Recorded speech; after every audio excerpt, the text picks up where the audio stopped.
Kuyokana na Nzambe na mabe nyonso evanda na kati ya motema.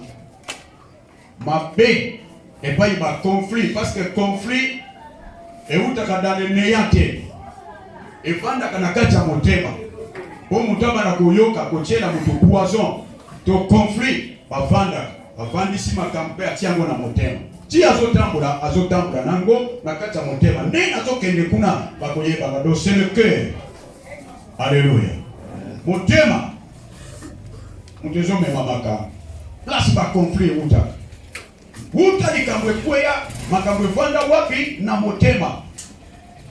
Mais motema wana Nzamba zomonango. Ici c'est pas l'homme, mais c'est Dieu. La Bible dit, celui qui sonde les cœurs et les reins, il s'appelle Jésus de Nazareth. Il sonde de quoi? Les cœurs et les reins. Ndenge ko sangani amana tongo. Ngaye bibite mabatu te, bino pe boyebi ya ngalité. Mais nyonso préparé qui a mabe. Zambo ya kela lo la pese, babenga ke omniscient, omnipotent, omniprésent. Alléluia. Et loko moko elekela kayete. Donc si basali nzamba kitaba na kosala recensement, abi mama yaka na noa, afungoli, abitana makambo soko. Ya mabebo, est-ce que basala ka Congo, mama yaka, nzambe mutoye de mitema ya badimos. Moi je ne connais pas même les pasteurs bayebite à moins qu'il y ait une révélation. Alléluia. Donc toyo kana nzambe parce que nzambe muto apenga biso. Lokola penga biso toza bana na ye. Tozana molimo mosantu. Makambo oya mabe etondi kati na biso aningi yango te. Posa na ye ezali na mitema na biso evanda makambo ya malamu oyo kopesa gloire epai na Nzambe ekosunga pe bato na kati ya mokili. Nde bilaka ya Nzambe ekokokisama. Présence ya Nzambe ekozalaka kati na biso. Alléluia.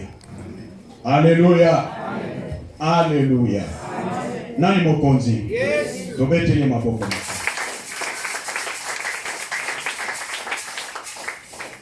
Bon. Église sans malade. Yango enseignement oyo eye.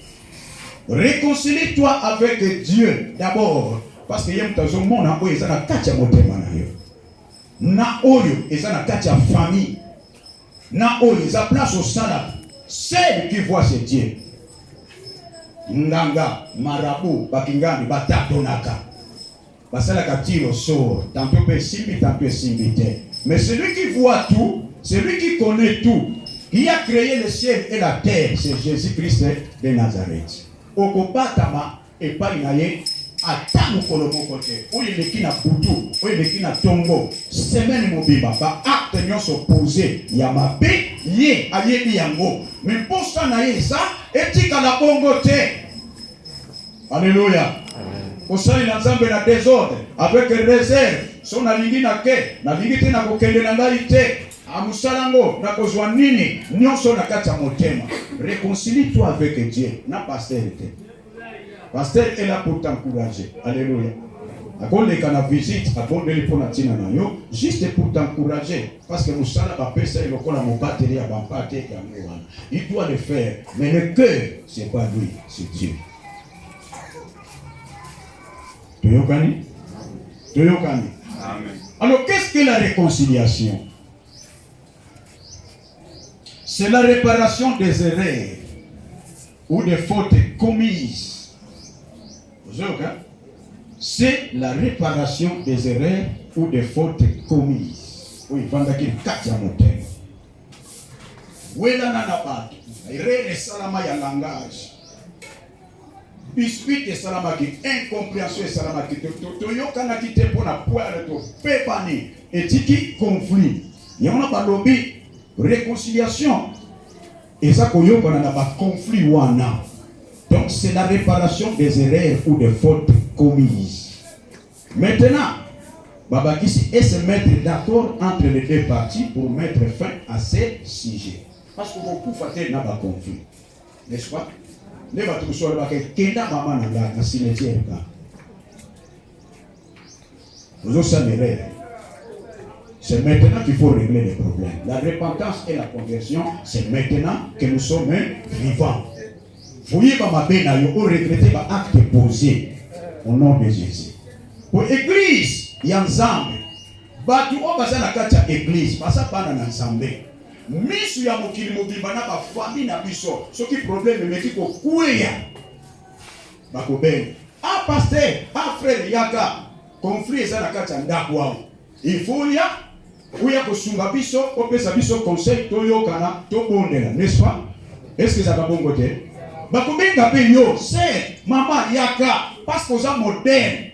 Yana balobi, et pas na biso pana na nzambe. Tokoki ko wela na kate. Soki to wela ni. Nani bako benga kene ko régler ba conflit? Ouais, interrogation. Est-ce que bako benga yo? Yo boza na kati ya semence wana. Oya ba. Makamba mabe evanda, semence wana evanda. Est-ce que bakoki ko benga yo? Makamba oyo sala, okokuta na famille ba. Ozana makasa ko pia conseil. On va régler le problème et aussi battre. Voilà pourquoi biso photos à la modèle, makaboni sana bate kati na biso au nom de Jésus. Est-ce que ça bon côté? Merci beaucoup. Maintenant tu vas dire que tanga la Biblia. Toyeba. Nous devons maintenir ministère pour la réconciliation à tout prix. Tito kokufa tobosa na yango te. Alléluia. Et que muto yaki na réconciliation d'abord au Christ. Le monde était corrompu, le monde était perdu, il y avait rien de bon, tout chaos. Bisonnion so batuma paix pour tout vendre awa parce qu'il y a quelqu'un qui avait quitté le ciel au nom de Jésus. Dieu l'a envoyé pour le réconcilier avec nous. Et quand il est venu, ayaki na message à condamnation te ni jugement mais ko mema mabe ya batu tuyokana yango to fandi aw. Alléluia. Si Christ n'avait pas fait ce travail de kovandate alors biso pe na tour na biso nous devons maintenir musala wana ya réconciliation au nom puissant de Jésus. Yango nzamba ningi pourquoi pour église ezala église moko ya nguya où Dieu va se manifester badon ya batu fungwama batuba kende liboso église batuba baya kotonda na kati église parce que c'est à l'église on toza na ministère ya réconciliation. Alléluia. Alors nous on toza membre église il faut semence on a evanda kati na yo pour maintenir yango soki yango ezate ba promesse nyoso kotanga ya nzambe eloko te kosala yo gani okosala prière nzambe akokisose yo te. Alléluia. Rien. Dans mon thème, tu ouvres la porte à l'ennemi pour y dominer parce qu'à mon épouse, nous sans protection. Il y a un photo yoka, n'est-ce pas? Et ça bon côté? Alléluia. Bien aimé, après, dès Corinthiens, le chapitre 5, tu vas lire verset 17. Après, tu as effet, il y a mes thèmes à battre. Nini vani la kata montaigne. Et à la fin, tu peux tirer conclusion. Ce qui t'envoie kozala, ce que Dieu fait, mon thème est ça, il y a n'engeni pour saler là yo. Au nom de Jésus. Oui. Tu vas lire la 17. Oui. Malin, ben malin. Si quelqu'un est en Christ, oui. Il est d'une nouvelle créature. Ok. Les choses anciennes sont passées. Oui. Voici toutes choses sont devenues nouvelles. Ok. Et tout cela vient de Dieu. Ok. Qui nous a réconciliés avec lui par Christ. Papa, tellement ça va pas. Nyonso euti epa ya nani? Qui nous a réconciliés avec tout ça est fort. Matiki trône aye. Aye pour ça la réconciliation face ya makambo mabe. Ya mitema na biso, il n'a pas tenu compte de ça. Waminyo soyo, euti epa ina nzambe. Oya yaki koyoka ni sabiso na misala na biso mabe na ba conflit na kowela na avec Christ. Papa continue na. Et qui nous a donné le ministère de la réconciliation. Voilà, yemuto apesi biso musala oyo ya réconciliation. Quand il y a des problèmes na kati église il faut battre yo ya ono monaka ceux qui battre yo kana te olandi lango de près. Et tant que vous avez de près Et là qui sont mis. Et ça pour ma capomo ya mona batanga. Boyo kana na ba tu ko bozana mona na problème. Yo kani? Pour ça na biso pour cette église ya moi. Toke papa. Car Dieu était en Christ. Oui. Réconciliant le monde avec lui-même. Oui. En imputant point aux hommes leurs offenses. Et il a mis en nous la parole de la réconciliation. Voilà. Zamba papa. Pour papa. Nous faisons donc les fonctions d'ambassadeurs de Christ. Oui. Comme si Dieu exhortait par nous, Oui. nous vous en supplions au nom de Christ. Oui. Soyez réconciliés avec Dieu. Ok. Abina bonde libino na kombo na Yesu Kristo. Boyo kanana nzambe. Oui, parce que yaki kotinda Yesu ayokana na biso, makatela ki mutetumbu tche. Voilà pourquoi quand tu veux te réconcilier avec quelqu'un où il y a des conflits, qu'on kendete ko banda ko condamner, yo za mabe. Boko yo kanate. Alléluia. Soko ke bo vanda. Bo reconnaître mabe. Bo mamoto, bo silisa masolo wana, bo yokana. Yango babengaka réconciliation. Et pas une réconciliation et salamaka. Batanga kato yo yebi bonne année leki makambo sala kanga. Christ ayaki te abana kotangela batu nakaya. Alléluia. Abomi moto réconciliation et salama. Et musala wana yango efandisi biso awa nzambe mutasalaki. Et biso pe na tour na biso église a comme un ministère il y a réconciliation. Alléluia. Pour nous réconcilier. Voilà ce que nous devons faire au nom de Jésus. Maintenant tu vas dire kotanga mitema ndenge yango ezali soki tosilisi kopia ba verset tozongi siko kotalisa nzamba nini mitema na biso ezala ndenge nini totire conclusion. Semaine prochaine ekozala semaine ya remède, semaine ya prière, ya délivrance, ya kati ya motema nzamba sala tosala. Alléluia. Tobani kotanga Marc chapitre 3, 1 tina 10. Ndeko kotanga kaka na kupesa explication bana moko. Marc chapitre 3 verset 1 à 10. Oui, comment ka. Ngana zo kende mbang. Marc chapitre 3 verset. Na evitele ba lekisa kama na tali kutuna RT. 11h10. 25. Ah, boyeba. OK papa. Jésus entra de nouveau dans la synagogue. Oui. Il s'y trouvait un homme qui avait la main sèche. Papa, merci. Tellement d'âme. Synagogue est l'Union. Hein? Non, plus nous sommes synagogue est l'Union. Hein? Église, banane passe à la carte église. Hein? Ok. La ligue qui peut répondre. Papa, ok. Ils observaient Jésus. Oui. Pour voir s'il les guérirait le jour du sabbat. C'était enfin de pouvoir l'accuser. Oui. Et Jésus dit à l'homme qui avait la main sèche, oui. Lève-toi là au milieu. Oui. Puis il leur dit, Est-il permis le jour du sabbat de faire du bien ou de faire du mal? Oui. De sauver une personne ou de la tuer? Oui. Mais ils gardèrent le silence. Alors, promenant ses regards sur eux avec indignation et en même temps affligé de l'endurcissement de leur cœur, il dit à l'homme, étends ta main, il l'étendit et sa main fut guérie. Alléluia. Amen. Merci. Jésus-Christ a continué à faire l'église, donc synagogue. Dans cette église, il y a des gens qui sont sauvés avant la Kawana, n'est-ce pas? Sont des membres de l'église, les fidèles, ils ont le Saint-Esprit.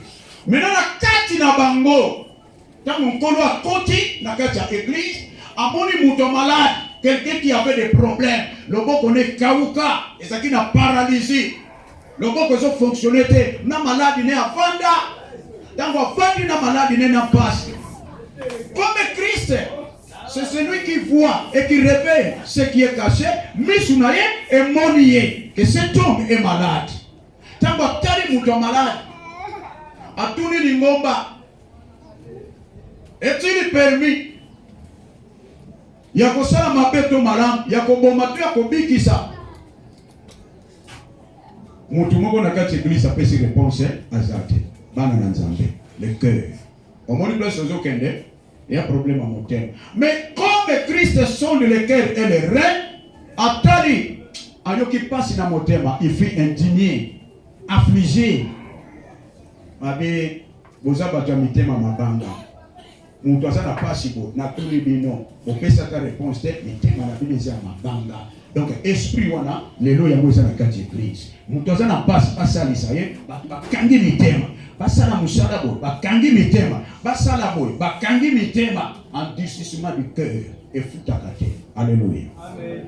Quand mitema ya batu na kati église et ça bongo, bien aimé, l'église est pour avancer spirituellement. Parce que badon est pour ça la bloquer au nom de Jésus. Ça va niga sale la mutuo mutema mabanga. Mais Dieu ne descendra pas. Pour aya. Il y a quelqu'un là-bas où il y a confungula mission mona to a prophétisé pour faire sa message motema libanga. Maintenant est-ce que nzambe musala ne ko sala matwe ko sala matin. Et ça la matin parce que mutalinga ça est comme obstacle. Et au même moment le Saint-Esprit attristé. Maintenant l'église est que de négocier spirituellement? Non. Matériellement? Non. Physiquement? Non. Financièrement, non. Parce que ma banga, ma tombé belé na kati. Finance pour fungwa matin. Rien ne marchera. Au nom de Jésus. Rien. Il y a un message pour écrire parce que Dieu est en train de préparer l'avancement spirituellement, matériellement, financièrement, physiquement. Quand il y a des problèmes dans ton cœur, nous sommes chargés. Il y en a qui venez à moi, vous tous êtes chargés et fatigués. Donc mon thème, ma femme vous a chargé. Maintenant il faut se décharger. Comment? Au cocaté. Au nom de Jésus. Toujours l'examination, ma femme. C'est marche pour les akanakata mon thème, en ça, pas d'idée à voter. Ce qu'a moni yango, bien aimé pour l'âme au goyate. Ma promesse en zam. Et vous en accomplissement, visitation ensemble et vous en miracle et vous en il n'y aura pas de signes.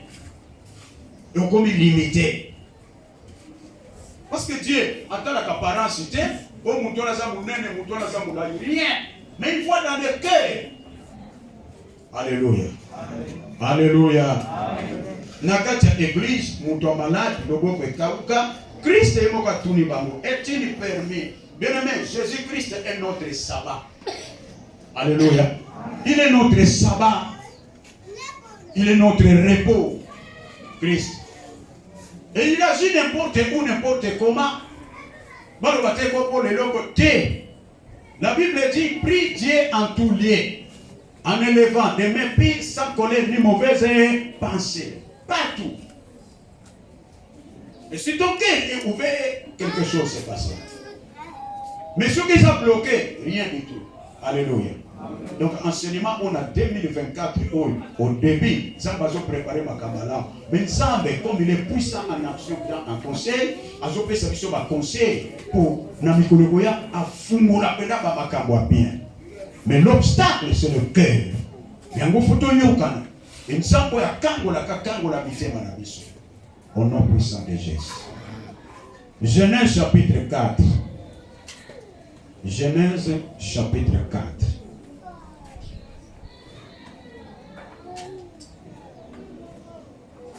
L'histoire de Caïn.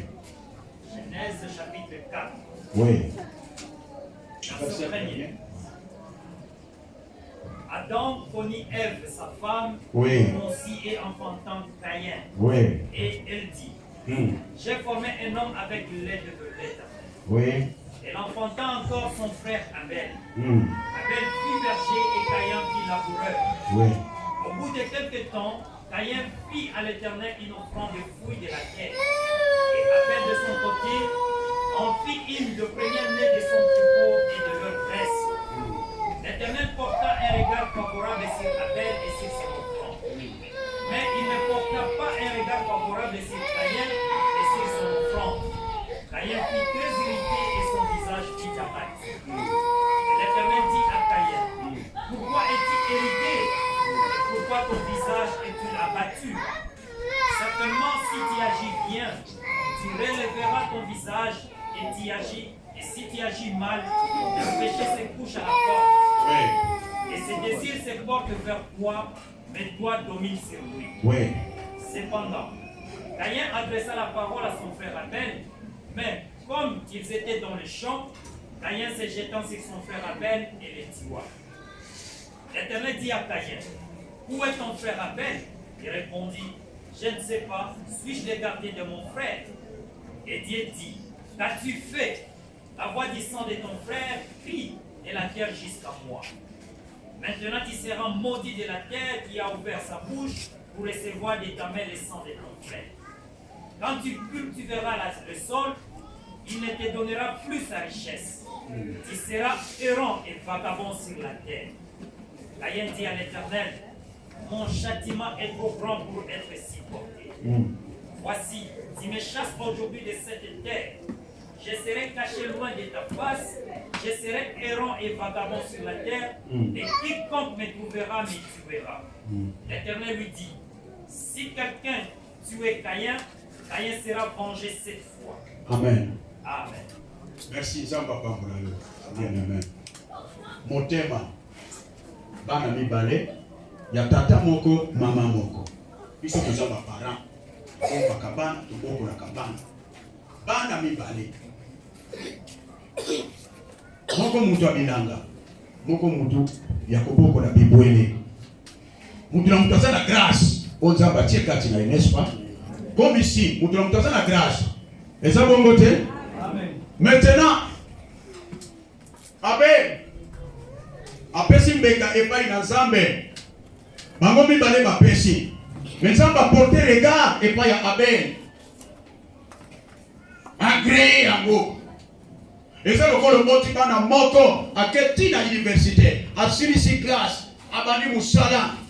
Pour mutu ya silicité, tu azosala musala te. Pona nini motema ne kobeba?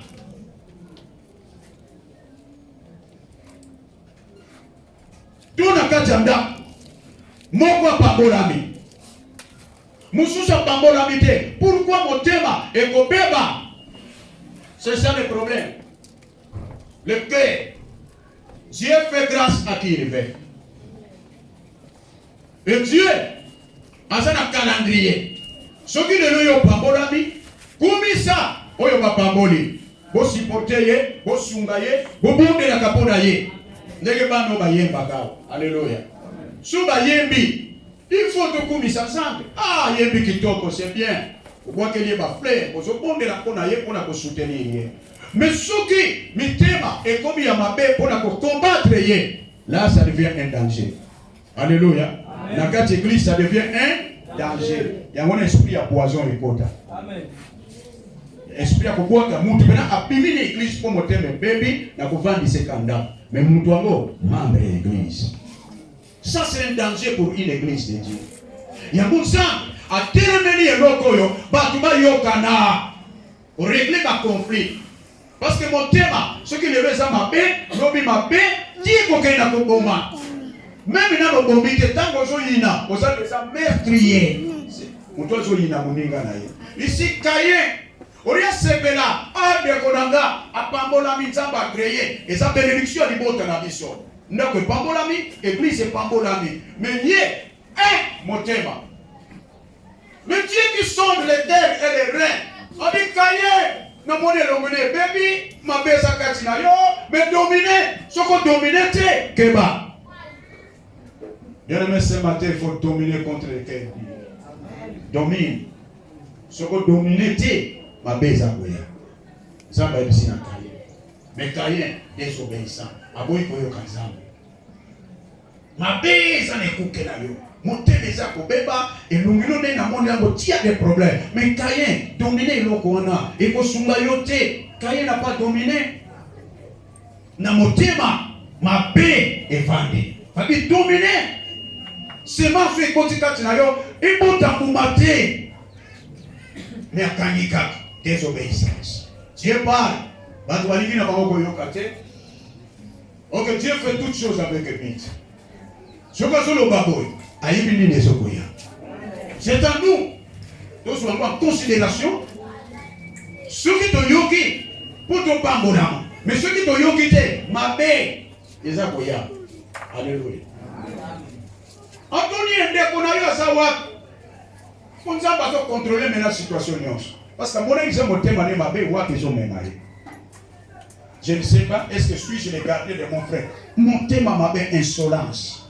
Même Nzambe manque de respect envers le Dieu créateur, le chef suprême. Après ça, il répond à ma paix. So monika muta comme une sémence. Il y a insolence. Ce que quand il y a réponse à mon account de maman. Qui m'a mis le vérité, mais n'a qu'à te dire, réponse à ma paix. Pena mundana maman. Même n'a qu'à t'endar, mon thème. Alléluia. Amen. Dis à Bomier. Zambalobi kati fait. Na moni makina de konayo e komiti e pa inanga osali nini ti obomi kaka. Yena me eloko to so bomba ya mabe e que tina suka te. C'est maintenant il faut repentance et ça. Je te supplie, c'est maintenant. Il faut te se réconcilier pour voir. Sokite sori ya Caïn. Et le suka nzamba lobi Caïn na pekisa ki otala motema no mabe. Façon même bio. Oboyi koyoka nande oyini kaka. On n'a pas connu. Dieu fait grâce à qui il fait. Et chacun de nous a un temps. Sommes tabali, nous petit ma boko to yawa. To besier ma fleur. To komi sinza. Mais ce que mon thème na yo est baby sur la cahier. Alléluia. Mais ça volonté en zambete au nom de Jésus. Lokolo sali bongo. Écoutez bien aimé. Et y a battu. Soko bombika kama paix et oumele. Tu veux pas te repentir bien. Dans la kotika la kaka boé. Yoka siko maloba nzamba lobaki. Alobaki ni nasuka. Papa, tanga yango. Tu tires conclusion to ke na verset mususu.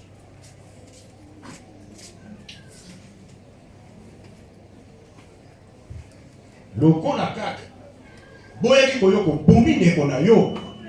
Sala musala total.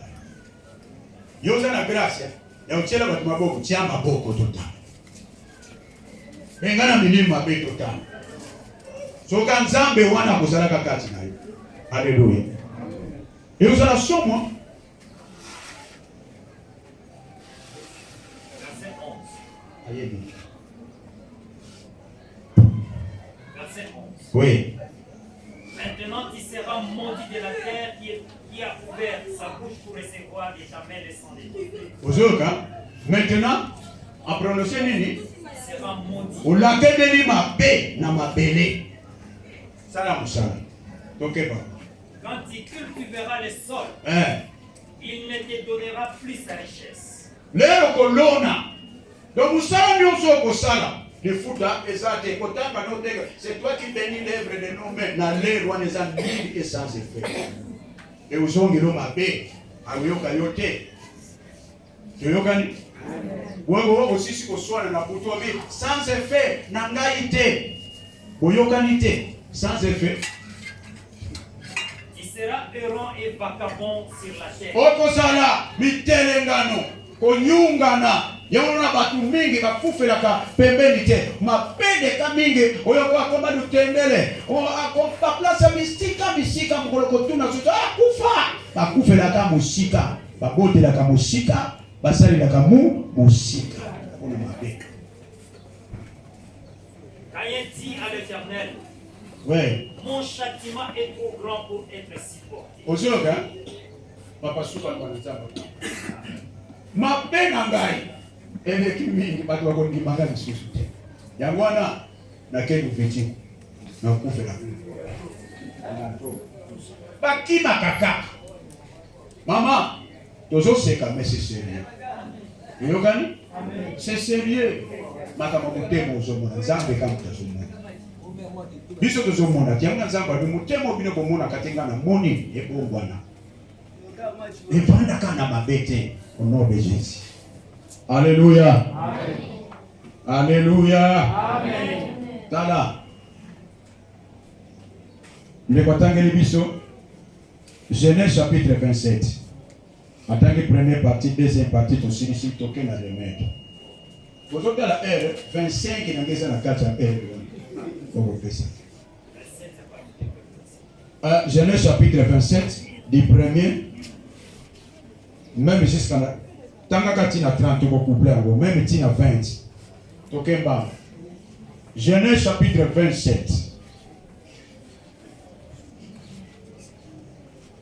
Genèse chapitre 27, verset 1er. Oui. Isaac devenait vieux et ses yeux étaient affaiblis au point qu'il ne voyait plus. Oui. Alors il appela Ésaü, son fils aîné, et lui dit, mon fils. Et il lui répondit, me voici. Isaac dit, voici donc je suis vieux et je ne connais pas les jours de ma mort. Maintenant donc je te prie, prends tes armes, ton carquois et ton arc, va dans le champ et chasse-moi du gibier. Fais-moi un mètre comme j'aime et apporte-le-moi à manger, afin que mon âme te bénisse avant que je ne meure. Rebecca écouta ce qu'Isaac disait à Ésaü son fils, et Ésaü s'en alla dans le champ pour chasser du gibier et pour les rapporter. Puis Rebecca dit à Jacob son fils, voici j'ai entendu ton père qui parlait ainsi à Ésaü ton père. Apporte-moi du gibier et fais-moi un mètre que je mangerai et je te bénirai devant l'Éternel avant ma mort. Maintenant mon fils, écoute ma voix à l'égard de ce que je te commande. Va me prendre un troupeau, 2 bons chevrons. J'en ferai pour ton père un mètre comme il l'aime. Et tu le porteras à manger à ton père afin qu'il te bénisse avant sa mort. Jacob répondit à sa mère, voici Ésaü mon frère est venu et je n'ai point de voile. Peut-être mon père me touchera-t-il et je passerai à ses yeux pour un menteur. Et je ferai venir sur moi la malédiction et non la bénédiction. Sa mère lui dit, que cette malédiction, mon fils, retombe sur toi. Écoute seulement ma voix, et va le prendre. Jacob va le prendre et les apporta à sa mère et fit des maîtres comme son père. Ensuite, Rebecca prit le vêtement d'Ésaü, son fils aîné, le plus beau qui se trouvait à la maison, et le fit mettre à Jacob, son fils cadet. Elle couvrit ses mains de la peau des chevrons et son cou qui était sans poil. Et il le plaça dans la main de Jacob, son fils, le mets et le pain qu'elle avait préparé. Il vint vers son père et dit, mon père. Et Isaac dit, mais voici, qui est-il mon fils? Jacob répondit à son père, je suis Ésaü ton fils aîné. Je fais ce que tu m'as dit. Lève-toi, je t'ai pris, assieds-toi et mange mon gibier afin que ton âme me bénisse. Isaac dit à son fils, et quoi tu en as déjà trouvé mon fils?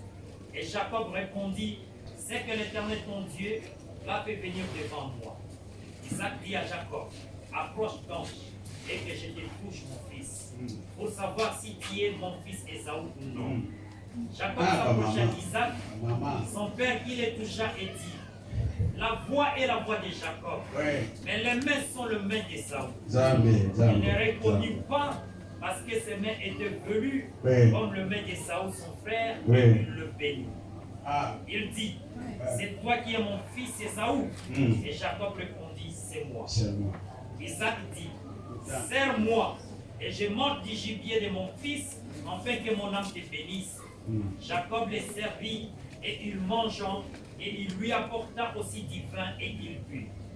Alors Isaac son père lui dit, approche donc et pèse-moi mon fils. Jacob s'approcha et le baisa.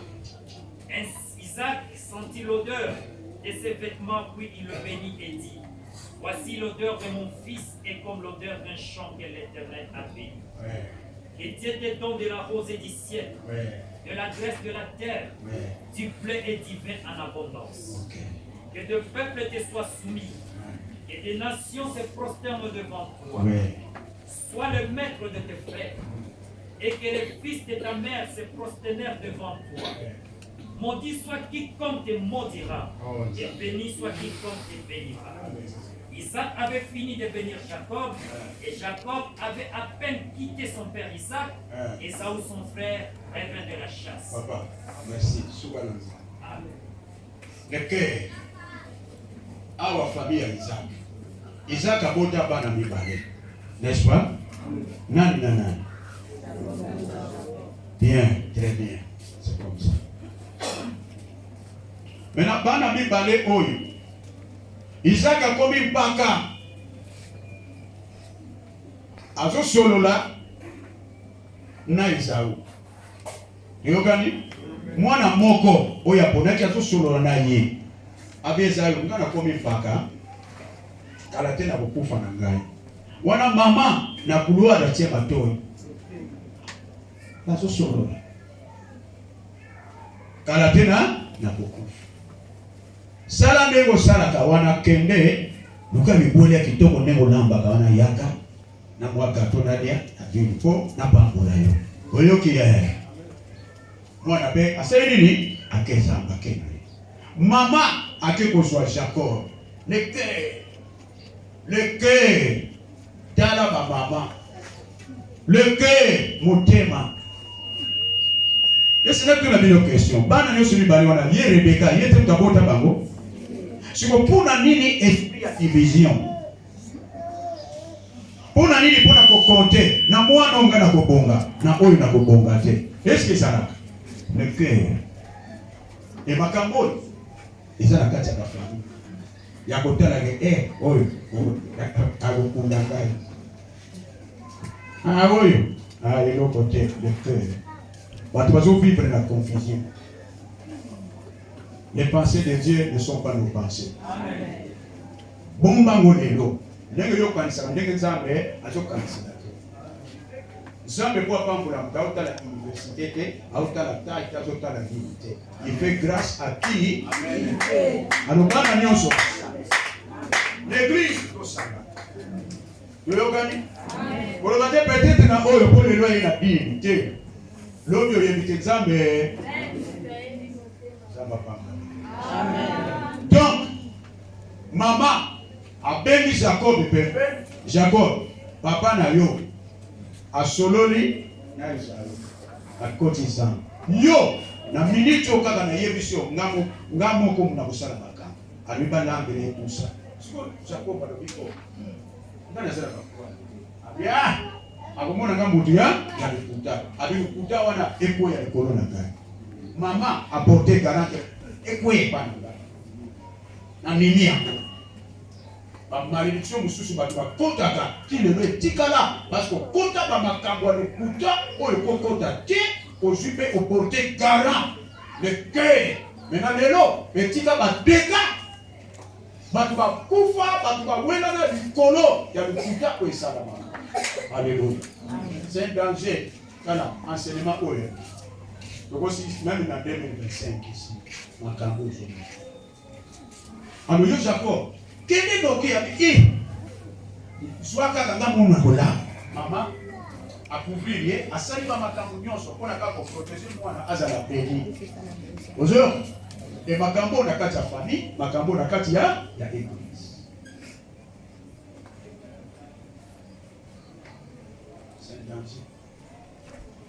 Alambi asisi bola.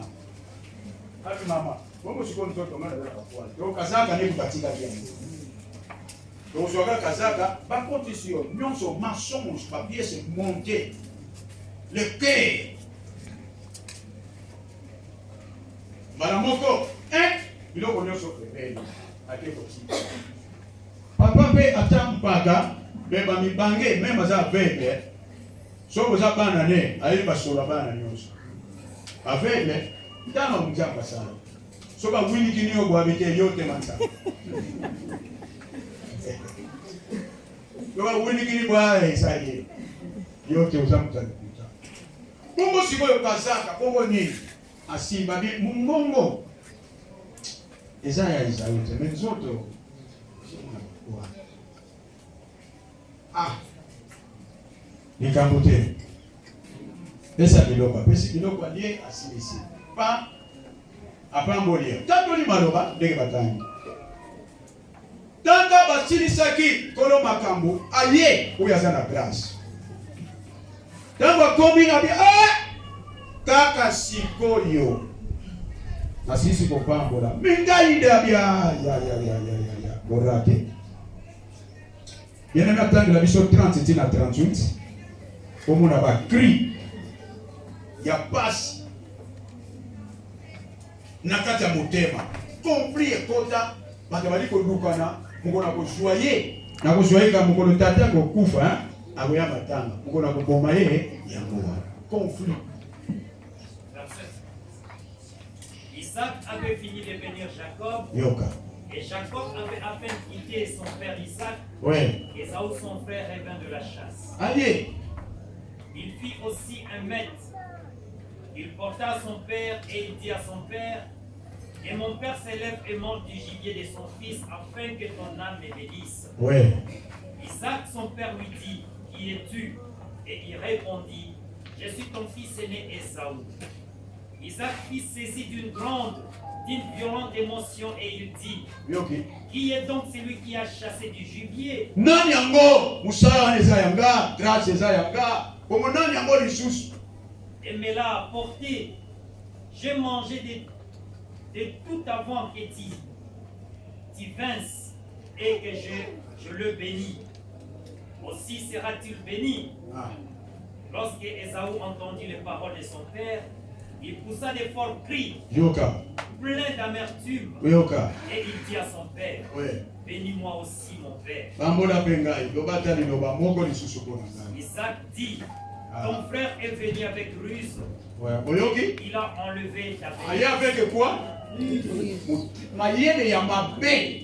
Eutaka na kati ya motema ya ko détourner aucun na kongwa mutu. Ozwi pe bon. Et il a enlevé ta bénédiction. Ésaü dit, est-ce parce qu'on l'a appelé du nom de Jacob qu'il a supplanté 2 fois? Ouais. 2 fois la coup. Il a enlevé mon droit d'aînesse. Et voici maintenant qu'il vient d'enlever ma bénédiction. Ouais. Et il dit, n'as-tu point réservé des bénédictions pour moi? Oui. Isaac répondit et dit à Ésaü, voici, je l'ai établi ton maître et je lui ai donné tous ses frères pour serviteurs. Je l'ai pourvu de blé et de vin. Et que puis-je donc faire pour toi, mon fils? Ésaü dit à son père, n'as-tu que cette seule bénédiction, mon père? Bénis-moi aussi, mon père. Et Ésaü éleva la voix et pleura. Yoki. Pasi eleki na motema tomboli mongongo abandi kolela. Kolela ya pasi, kolela ya mawa. Soki mutu abandi kolela mpona ntina na yo parce que yo sali ye mabe oyokani te kolela wana. Zéro, mapamboli eza te. Isaac, son père, répondit, Ce qu'un homme aura semé, il le moissonnera. On ne se moque pas de Dieu. Motema na yo. Keba osakana na nzambe. Papa Kobana. Isaac, son père, répondit et lui dit, voici, ta demeure sera privée de la graisse de la terre Yoka. et de la rosée du ciel d'en haut. Amen. Amen. Bien aimé. Motema. Nyonso ezouta wapi? Mama, papa, tokabulaka bana te. Ezala bana biologique, ezala bana ya molimo. Nos pensées ne sont pas les pensées de Dieu et nos voix ne sont pas les voix de Dieu. Amen. Dieu fait grâce à qui? Soka tumbuli oyo tokanisa bango. Détournement même na kati ya ndako kolobaka te ke na ye. Bayonda bafami mususu papa na mama bakabola bana. Papa azalaka na baoyo, mama azalaka na ba. Ese boyebi yango te? Papa ba oyo penza ya ngai. Mama ba. So côté zo simba. Côté simba batikala na mawa. Kolela kutu na moi. Biso. Moto asala makambo papa. Mais c'est un danger. Alléluia. Les hommes appellent même la carte de crise. Il faut au Kangana biso nous.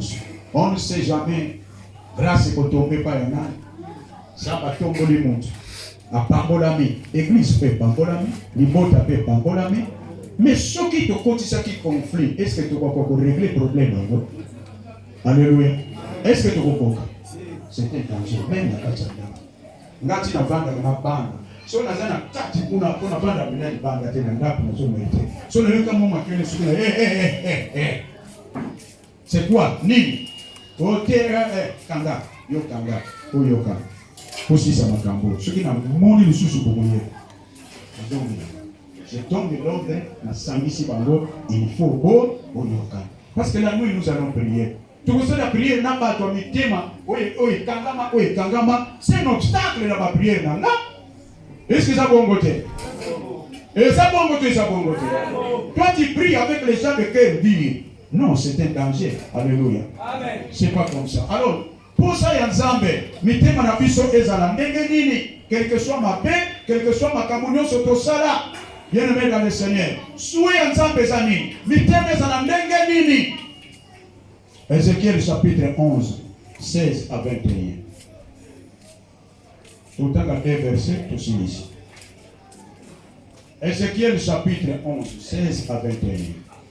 Quelle que soit ma erreur commise, souhait en Nzambe, les souhaits de Dieu, quelles que soient les erreurs et les fautes, même au Kanga qui moi si nous n'avons pas de bana yo, au sein Nzambe ezali, Dieu m'a biso façon yango ekozali là, yango toujours dans la suite. Il veut changer les choses pour préparer les choses. Ézéchiel chapitre 11, verset 16. Oui. C'est pourquoi tu diras, ainsi parle le Seigneur l'Éternel. Oui, oui, j'ai un message prophétique. Si je les tiens éloignés parmi les nations, si je les ai dispersés en divers pays, Oui. je serai pour eux quelque temps un asile dans le pays où ils sont venus. Gloire à Dieu. C'est pourquoi tu diras, Oui. ainsi parle le Seigneur l'Éternel. Je vous rassemblerai du milieu de peuple. Oui. Je vous recueillerai Oui. le pays où vous êtes dispersés. Oui. Et je vous donnerai la terre d'Israël. Oui. C'est là qu'ils iront et ils en ôteront toutes les idoles et toutes les abominations. Je leur donnerai un même cœur. Yoka madame, papa Bandela. Je leur donnerai un même cœur. Kaka motema wana moko na kopesa. Et je mettrai en vous un esprit nouveau. Na kotia molimo ya sika. J'ôterai de leur corps le cœur de pierre. Na kolongola na nzoto na bango motema ya mabanga. Et je leur donnerai un cœur de chair. Na kotia motema ya mosuli. En fait, qu'ils suivent mes ordonnances. Ok. Et qu'ils observent et pratiquent mes lois. Oyoki? Et ils seront mon peuple et je serai leur Dieu. Zamba pambulo. Zamba lobe. Ata bakendaka kiboumbu na Babylon, na Egypte. Makambo na kotana na lisusu tele na kosangisa bino, na kopesa bino na bino. Ngai. Olongola babike ko babiloko nyonso makambo pe na kati ya motema na bino.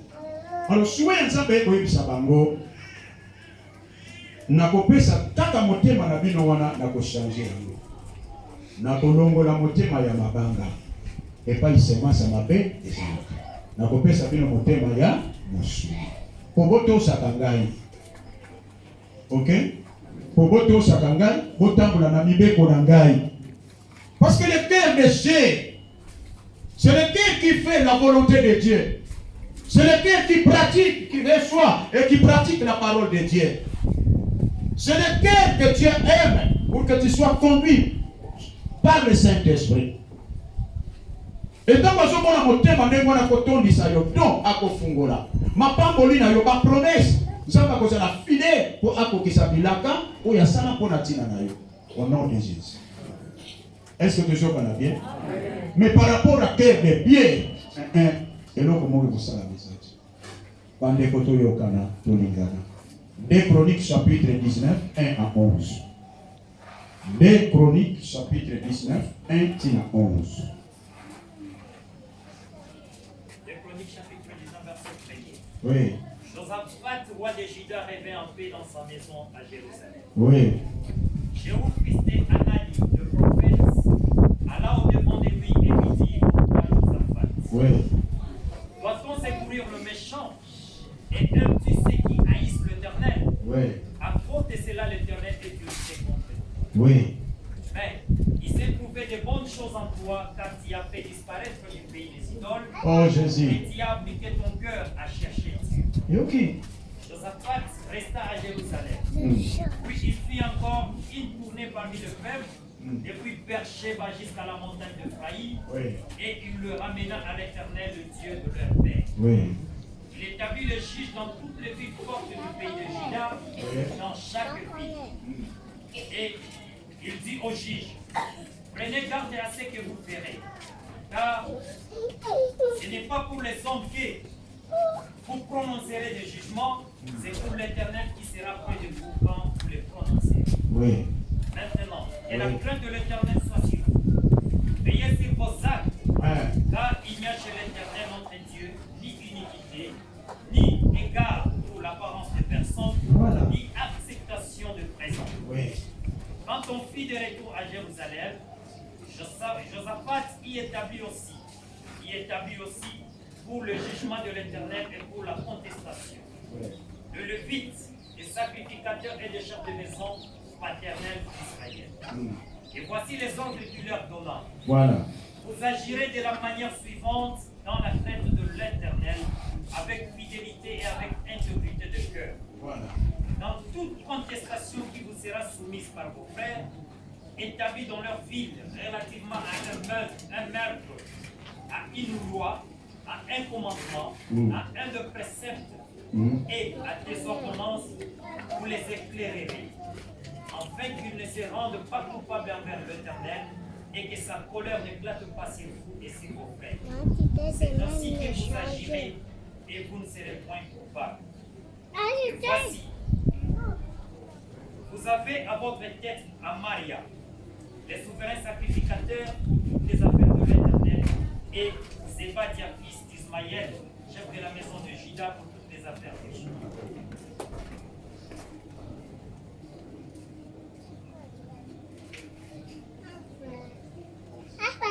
Oui. 16. Oui. 11e. Et voici, vous avez à votre tête Amaria, les souverains sacrificateurs, pour toutes les affaires de l'Éternel. Et Zébadia, fils d'Ismaël, chef de la maison de Juda, pour toutes les affaires du roi. Et vous avez devant vous des Lévites comme magistrats. Fortifiez-vous et agissez, et que l'Éternel soit avec celui qui fera le bien. Ok. Awa bazotia organisation Josaphat. Kofandisa bato nyonso na misala. Bazolakisa bango façon kokosalela misala. Po Nzambe alingaka bosoto te. Po Nzambe atalaka apparence te, mais atalaka mitema. Alors tozala na crainte ya kobanga Nzambe po apambola biso.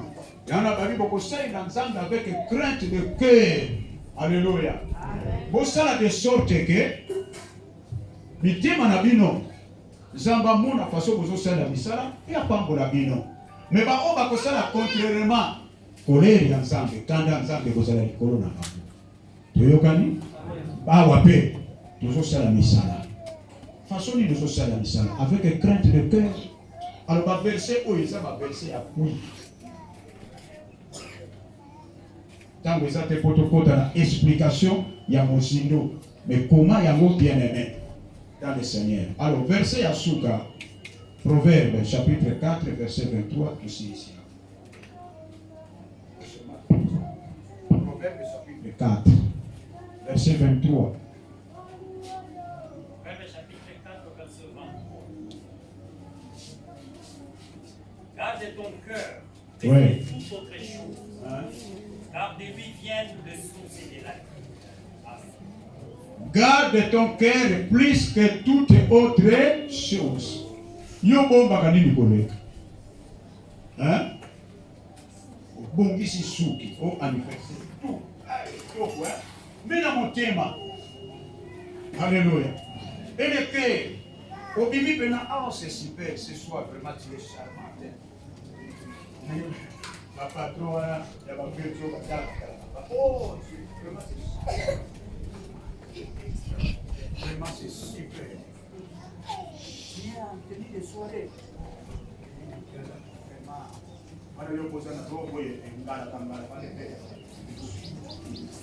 Mais mon thème, Babi, garde ton cœur plus que toute autre chose. Aux sources, il y a vie. Ils ont la carte de moi. Ils ont pas parlé.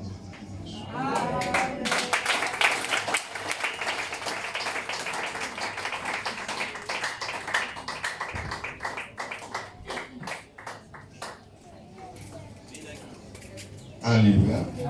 Alléluia. Est-ce que c'est vous allez? Je souhaite que vous avez ma peau pour un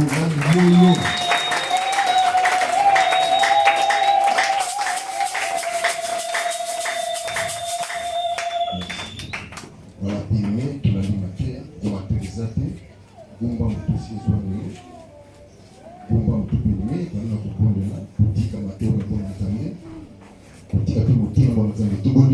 Kristo mpona bien-aimé.